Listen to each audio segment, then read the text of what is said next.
فرض کرو پولیس کسی صورت ہم تک پہنچ جاتی ہے اور پھر وہ امامہ کا اتا پتہ جاننے کی کوشش کرتے ہیں تو ہم کیا بتائیں گے؟ اور میں نہیں سمجھتا کہ وہ کبھی بھی اس بات پر یقین کریں گے کہ امامہ کے بارے میں تمہیں کچھ پتہ نہیں، اس وقت تم کیا کرو گے؟ کچھ بھی نہیں کروں گا، میں ان سے بھی وہی کہوں گا جو تم سے کہہ رہا ہوں، اس نے بلند آواز میں کہا۔ ہاں، اور سارا مسئلہ تمہارے اس بیان سے ہی شروع ہوگا۔ امامہ کے بارے میں نہیں جاننا چاہتا؟ حسن نے اس کا جملہ دہرایا۔ تمہیں اچھی طرح اندازہ ہونا چاہیے کہ وہ ہر قیمت پر امامہ تک پہنچنا چاہیں گے۔ یہ بہت بعد کی بات ہے، میں امکانات اور ممکنات پر غور کر کے پریشان نہیں ہوتا۔ جب وقت آئے گا دیکھا جائے گا، سالار نے لاپرواہی سے کہا۔ تم سے مجھے صرف یہ مدد چاہیے کہ تم اس سارے معاملے کو راضی رکھو اور پولیس کے ہتھے نہ لگو۔ تمہارے کہے بغیر ہی میں یہ کرتا، ویسے بھی اگر پکڑا گیا تو وسیم کو منہ دکھانے کے قابل نہیں ہوں گا۔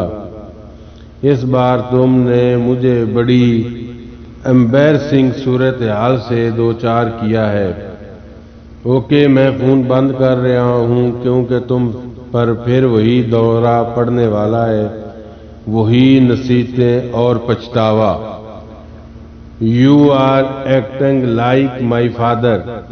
سالار نے کھٹاک سے فون بند کر دیا۔ اس کا ذہن پچھلی رات کے بارے میں سوچ رہا تھا اور اس کے ماتھے کی تیوریاں اور بال بہت نمایاں تھے۔ میں کبھی یہ سوچ نہیں سکتا تھا یہ اس حد تک گر جائے گا۔ ریڈ لائٹ ایریا مائی فٹ۔ کبھی میرے خاندان کی پچھلی 7 نسلوں سے بھی کوئی وہاں نہیں گیا ہوگا، اور یہ لڑکا کیا ہے جو میں نے اسے نہیں دیا؟ کیا ہے جس کی کمی رہنے دی ہے؟ اور اسے دیکھو، کبھی یہ خودکشی کی کوشش کرتا پھرتا ہے اور کبھی ریڈ لائٹ ایریا۔ میرے اللہ، آخر کس حد تک جائے گا یہ؟ سکندر عثمان نے اپنا سر تھام لیا۔ مجھے تو گھر کے ملازموں پر بہت زیادہ اعتراض ہے۔ آخر کیوں اس لڑکی کو انہوں نے اندر آنے دیا؟ گھر کے معاملات پر نظر رکھنی چاہیے انہیں۔ طیبہ نے بات کا موضوع بدلتے ہوئے کہا۔ گھر کے معاملات اور مالک کے معاملات پر نظر رکھنے میں زمین آسمان کا فرق ہوتا ہے۔ یہاں معاملہ گھر کا نہیں تھا، مالک کا تھا، سکندر نے طنزیہ لہجے میں کہا۔ اور پھر اس میں کسی نے بھی کسی لڑکی کو یہاں آتے نہیں دیکھا۔ وہ کہتا ہے وہ اسے اسی دن لایا تھا۔ چوکیدار کا کہنا ہے کہ ایسا نہیں ہوا، اس نے اس کے ساتھ کسی لڑکی کو آتے نہیں دیکھا۔ ہاں، جاتے ضرور دیکھا ہے۔ ملازموں کا بھی یہی کہنا ہے، انہوں نے نہ تو کسی لڑکی کو آتے دیکھا اور نہ ہی جاتے دیکھا۔ سکندر نے کہا، اس کا مطلب ہے وہ یقیناً اس لڑکی کو اچھی طرح چھپا کر لایا ہوگا۔ شیطانی دماغ ہے اس کا، یہ تم جانتی ہو۔ تم صرف یہ دعا کرو کہ یہ سارا معاملہ ختم ہو جائے، ہاشم مبین کی بیٹی مل جائے اور ہماری جان چھوٹ جائے تاکہ ہم اس کے بارے میں کچھ سوچ سکیں۔ سکندر عثمان نے کہا، میری تو سمجھ میں نہیں آتا کہ آخر مجھ سے ایسی کون سی غلطی ہوگی جس کی مجھے یہ سزا مل رہی ہے؟ میری تو سمجھ میں نہیں آتا کہ میں کیا کروں۔ وہ بے حد بے بس نظر آ رہے تھے۔ وہ اگلے روز صبح معمول کے مطابق اٹھا اور کالج جانے کے لیے تیار ہونے لگا۔ ناشتہ کرنے کے لیے وہ ڈائننگ ٹیبل پر آیا تو اس نے خلاف معمول وہاں سکندر عثمان کو موجود پایا۔ وہ عام طور پر اس وقت ناشتہ نہیں کیا کرتے تھے، ذرا دیر سے فیکٹری جایا کرتے۔ سالار کو اس وقت انہیں وہاں موجود پا کر کچھ حیرت ہوئی، مگر ان کے سوتے ہوئے چہرے اور سرخ آنکھوں سے اندازہ ہو رہا تھا کہ وہ شاید ساری رات نہیں سو سکے۔ سالار کو صبح صبح باہر نکلنے کے لیے تیار دیکھ کر انہوں نے قدرے درشتی سے اس سے کہا، تم کہاں جا رہے ہو؟ کالج، دماغ ٹھیک ہے تمہارا؟ میرے گلے میں یہ مصیبت ڈال کر تم خود کالج جا رہے ہو؟ جب تک یہ معاملہ ختم نہیں ہو جاتا تم کہیں نہیں جاؤ گے۔ تمہیں پتا ہے تم کتنے خطرے میں ہو؟ کیسا خطرہ؟ وہ ٹھٹکا، میں نہیں چاہتا ہاشم ابین تمہیں کوئی نقصان پہنچائے، اس لیے فی الحال تمہارے لیے یہی بہتر ہے کہ تم گھر پر رہو۔ سکندر عثمان نے دو ٹوک لہجے میں کہا، اس کی بیٹی مل جائے پھر تم دوبارہ کالج جانا شروع کر دینا۔ اس کی بیٹی اگر 1 سال نہیں ملے گی تو کیا میں 1 سال تک اندر بیٹھا رہوں گا؟ آپ نے اسے میرے بیان کے بارے میں بتایا نہیں؟ سالار نے تیز لہجے میں کہا، میں اسے بتا چکا ہوں، ثنیہ نے بھی تمہاری بات کی تصدیق کر دی تھی۔ ان کے لہجے میں ثنیہ کا نام لیتے ہوئے تلخی تھی، مگر ہاشم ابین ابھی بھی مؤثر ہے کہ اس کی بیٹی کو تم نے ہی اغوا کیا ہوا ہے۔ تو میں کیا کروں؟ اسے یقین نہیں آتا تو نہ آئے، مجھے کیا فرق پڑتا ہے؟ سالار نے لاپرواہی سے کہتے ہوئے ناشتہ کی طرف ہاتھ بڑھایا۔ تمہیں فرق نہیں پڑتا، مجھے پڑتا ہے۔ تم ہاشم ابین احمد کو نہیں جانتے، وہ کتنے اثر و رسوخ والا آدمی ہے اور کس حد تک جا سکتا ہے، اس کا اندازہ صرف مجھے ہے۔ میں نہیں چاہتا کہ وہ تمہیں کوئی نقصان پہنچائے، اس لیے ابھی تم گھر ہی پر رہو۔ سکندر عثمان نے اس بار کچھ نرم لہجے میں کہا، شاید انہیں اندازہ ہو گیا تھا کہ ان کی سختی کا کوئی اثر نہیں ہوگا، وہ ان کی بات نہیں مانے گا۔ پاپا، میری اسٹڈیز کا حرج ہوگا، سوری میں گھر میں نہیں بیٹھ سکتا۔ سالار نے سکندر عثمان کے لہجے کی نرمی سے متاثر نہیں ہوا۔ تمہارا حرج ہوتا ہے یا نہیں، مجھے اس سے کوئی دلچسپی نہیں، میں صرف تمہیں گھر پر چاہتا ہوں، سمجھے تم؟ اس بار انہوں نے اچانک بھڑک کر بلند آواز میں اس سے کہا، کم از کم آج تو مجھے جانے دیں، آج مجھے بہت سے ضروری کام نمٹانے ہیں۔ سالار یکدم ان کے غصے پر کچھ پزل ہوا۔ تم وہ کام ڈرائیور کو بتا دو، وہ کر دے گا، یا پھر کسی دوست سے فون پر بات کر لو، سکندر نے حتمی انداز میں کہا۔ مگر پاپا، آپ مجھے اس طرح۔ سکندر عثمان نے اس کی بات نہیں سنی، وہ ڈائننگ روم سے نکل رہے تھے۔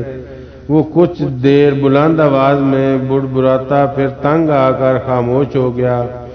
وہ جانتا تھا کہ سکندر عثمان اسے باہر نکلنے نہیں دیں گے، مگر اس بات کی توقع نہیں تھی کہ اس کا خیال تھا کہ ثنیہ کو سامنے لانے پر اس کی اپنی فیملی کے ساتھ ہاشم ابین بھی مطمئن ہو جائیں گے اور کم از کم یہ مصیبت اس کے کندھوں سے اتر جائے گی۔ مگر اس کے لیے سکندر عثمان کا یہ انکشاف حیران کن تھا کہ ہاشم ابین نے ابھی بھی اس کے بیان پر یقین نہیں کیا۔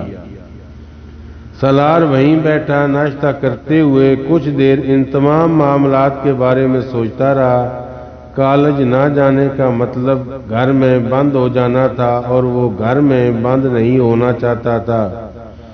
اس کا موڈ یکدم آف ہو گیا۔ ناشتہ کرتے کرتے اس نے اسے ادھورا چھوڑ دیا اور اپنے کمرے کی طرف چل دیا۔ سکندر صاحب، میں آپ سے ایک بات کہنا چاہتی ہوں۔ وہ لانج میں بیٹھے تھے جب ملازمہ کچھ جھجکتے ہوئے ان کے پاس آئی۔ ہاں کہو، پیسوں کی ضرورت ہے، سکندر عثمان نے اخبار پڑھتے ہوئے کہا۔ وہ اس معاملے میں خاصے فراخ دل تھے۔ نہیں صاحب جی، ایسی کوئی بات نہیں، میں کچھ اور کہنا چاہتی ہوں آپ سے۔ بولو۔ وہ ہنوز اخبار میں منہمک تھے۔ ملازمہ کچھ پریشان ہونے لگی۔ ناصرہ نے بہت سوچ سمجھ کر سالار اور امامہ کے بارے میں سکندر عثمان کو بتانے کا فیصلہ کیا تھا، کیونکہ اسے یہ سب کچھ اب بہت پریشان کن لگ رہا تھا اور وہ نہیں چاہتی تھی جلد یا بدیر یہ پتہ چل جائے کہ ان دونوں کے درمیان رابطے کا ذریعہ وہ تھی اور پھر اسے اور اس کے پورے خاندان کو پولیس کا سامنا کرنا پڑے۔ اسی لیے اپنے شوہر سے مشورے کے بعد اس نے سکندر عثمان کو سب کچھ بتانے کا فیصلہ کر لیا تھا تاکہ کم از کم وہ دونوں گھرانوں میں کسی ایک کی ہمدردی اپنے ساتھ رکھے۔ چپ کیوں ہو، بولو۔ سکندر عثمان نے اسے خاموش پا کر ایک بار پھر اس سے کہا۔ ان کی نظریں اب بھی اخبار پر جمی ہوئی تھیں۔ سکندر صاحب، میں آپ کو سالار صاحب کے بارے میں کچھ بتانا چاہتی ہوں، ناصرہ نے بالآخر ایک طویل توقف کے بعد کہا۔ سکندر عثمان بے اختیار اخبار اپنے چہرے کے سامنے سے ہٹا کر اسے دیکھا۔ سالار کے بارے میں کیا کہنا چاہتی ہو؟ انہوں نے اخبار کو سامنے سینٹر ٹیبل پر پھینکتے ہوئے بہت سنجیدگی سے کہا۔ سالار صاحب اور امامہ بی بی کے بارے میں کچھ باتیں بتانا چاہتی ہوں۔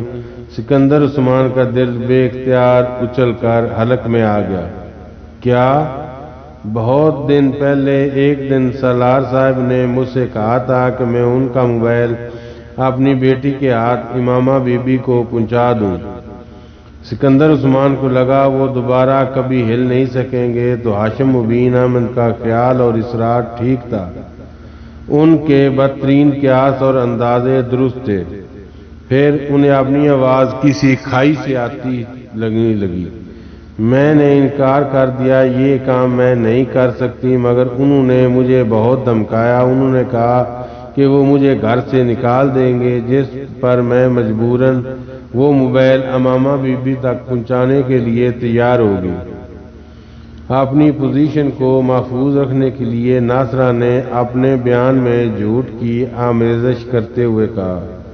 پھر اس کے کچھ دن بعد ایک دن سالار صاحب نے کہا میں کچھ کاغذات امامہ بی بی تک پہنچاؤں اور پھر اسی وقت ان کاغذات کو واپس لے آؤں۔ میں نے اپنی بیٹی کے ذریعے وہ کاغذات بھی امامہ بی بی کے پاس پہنچا کر واپس منگوا لیے اور سالار صاحب کو دے دیے۔ میں نے سالار صاحب سے ان کاغذات کے بارے میں پوچھا، مگر انہوں نے نہیں بتایا، مگر مجھے شک تھا شاید وہ نکاح نامہ تھا، کیونکہ اس وقت سالار صاحب کے کمرے میں 5 لوگ موجود تھے، ان میں سے کوئی ایک مولوی بھی تھا۔ سکندر عثمان کو وہاں بیٹھے بیٹھے ٹھنڈے پسینے آنے لگے تھے، اور یہ کب کی بات ہے؟ امامہ بی بی کے جانے سے چند دن پہلے۔ ناصرہ نے کہا۔ تم نے مجھے اس کے بارے میں کیوں نہیں بتایا؟ سکندر عثمان نے درست لہجے میں کہا۔ میں بہت خوفزدہ تھی صاحب جی، سالار صاحب نے مجھے دھمکیاں دی تھی، اگر میں نے آپ کو یا کسی اور کو اس سارے معاملے کے بارے میں بتایا تو وہ مجھے یہاں سے باہر پھینکوا دیں گے۔ ناصرہ نے کہا۔ وہ کون لوگ تھے؟ انہیں پہچانتی ہو؟ سکندر عثمان نے بے حد اضطراب کے عالم میں کہا۔ بس ایک کو، حسن صاحب تھے۔ اس نے سالار کے ایک دوست کا نام لیا، باقی اور کسی کو میں نہیں پہچانتی۔ ناصرہ نے کہا۔ میں بہت پریشان تھی، آپ کو بتانا چاہتی تھی مگر ڈرتی تھی کہ آپ میرے بارے میں کیا سوچیں گے، مگر اب مجھ سے برداشت نہیں ہوا۔ اور کون کون اس کے بارے میں جانتا ہے؟ سکندر عثمان نے کہا۔ کوئی بھی نہیں، بس میں اور میری بیٹی اور میرا شوہر۔ ناصرہ نے جلدی سے کہا۔ ملازموں میں سے کسی اور کو کچھ پتا ہے؟ توبہ کریں جی، میں کسی کو کیوں کچھ بتاتی؟ میں نے کسی کو کچھ نہیں بتایا۔ تم نے جو کچھ کیا اس کے بارے میں تو میں بعد میں طے کروں گا، مگر فی الحال تم ایک بات اچھی طرح ذہن نشین کر لو کہ تم کسی کو بھی اس سارے معاملے کے بارے میں نہیں بتاؤ گے۔ اپنا منہ ہمیشہ کے لیے بند کر لو، ورنہ اس بار میں نہ صرف تمہیں واقعی اس گھر سے نکال دوں گا، بلکہ میں ہاشم مبین اور پولیس سے کہہ دوں گا کہ یہ سب کچھ تم نے کروایا ہے۔ تم نے ان دونوں کو گمراہ کیا تھا اور تم انہیں دونوں کے پیغامات ایک دوسرے تک پہنچاتی رہی۔ پھر پولیس تمہارے ساتھ اور تمہارے خاندان کے ساتھ کیا کرے گی تمہیں یاد رکھنا چاہیے۔ تمہاری ساری عمر جیل کے اندر ہی گزر جائے گی۔ وہ غصے کے عالم میں اسے دھمکا رہے تھے۔ نہیں صاحب جی، میں کسی کو کچھ نہیں بتاؤں گی، آپ میری زبان کٹوا دیجئے گا اگر میرے منہ سے دوبارہ اس کے بارے میں ذکر سنیں۔ ناصرہ گھبرا گئی، مگر سکندر عثمان نے رکھائی کے ساتھ اس کی بات کاٹ دی۔ بس کافی ہے، اب تم جاؤ یہاں سے، میں تم سے بعد میں بات کروں گا۔ انہوں نے اسے جانے کا اشارہ کرتے ہوئے کہا۔ سکندر عثمان پریشانی کے عالم میں ادھر ادھر ٹہلنے لگے۔ اس وقت ان کے سر پر واقعی آسمان ٹوٹ پڑا تھا اور اس وقت انہیں پہلی بار سالار کے ہاتھوں بیوقوف بننے کا احساس ہو رہا تھا۔ وہ کس ڈٹائی اور مہارت اور بےہودگی سے ان سے جھوٹ پر جھوٹ بولتا اور انہیں دھوکہ دیتا گیا تھا، اور انہیں اس کا احساس تک نہیں ہو سکتا تھا، اور اگر ملازمہ انہیں یہ سب کچھ نہ بتاتی تو وہ ابھی بھی ٹانگ پر ٹانگ رکھے مطمئن بیٹھے ہوتے، یہی سوچ کر کہ سالار امامہ کے ساتھ انوالو نہیں ہے اور نہ ہی اس کی گمشدگی میں اس کا کوئی حصہ تھا۔